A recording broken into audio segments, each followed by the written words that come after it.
Salut à tous, c'est Dat. Je vais vous expliquer le principe de fonctionnement de ce site. C'est Star Wars Galaxy of Heroes Event.com. C'est le Gear Tracker. C'est un petit outil qu'ils ont fait qui est très pratique pour préfarm n'importe quel personnage.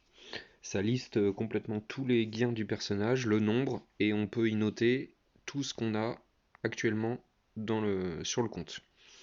Ça se met pas à jour automatiquement en version gratuite. Il faut une version payante pour que ça se mette à jour automatiquement. Donc ça prend un peu de temps à noter, mais c'est super pratique et c'est mieux qu'un bout de papier, un crayon ou que le classique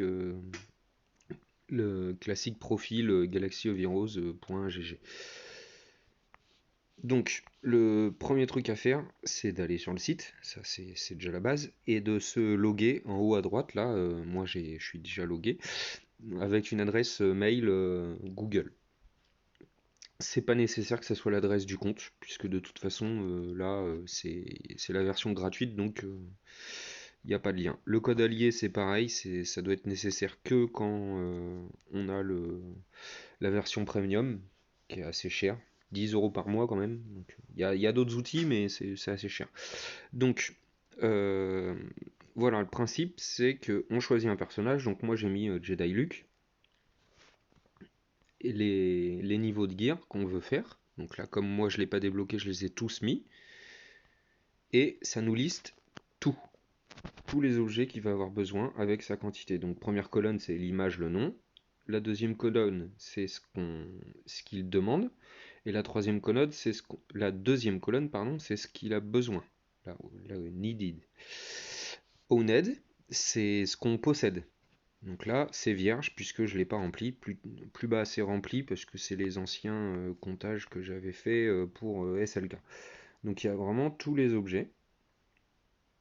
On a la petite option au-dessus. C'est où Hide Completed Gear, pardon. Donc ça va cacher les équipements qu'on a déjà à fond.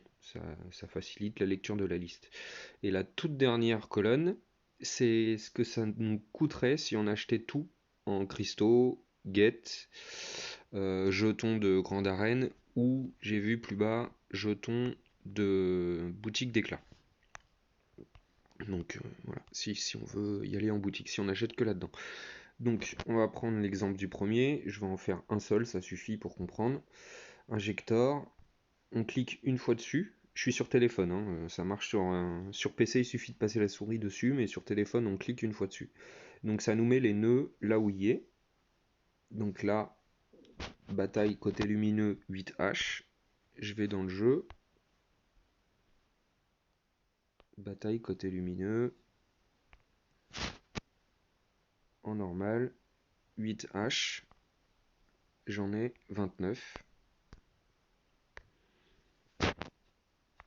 Et ici, je rentre 29. Voilà, 29. Et du coup, ça me fait le décompte, il m'en reste plus que 21. Ah ok, c'est pas transcendant, hein.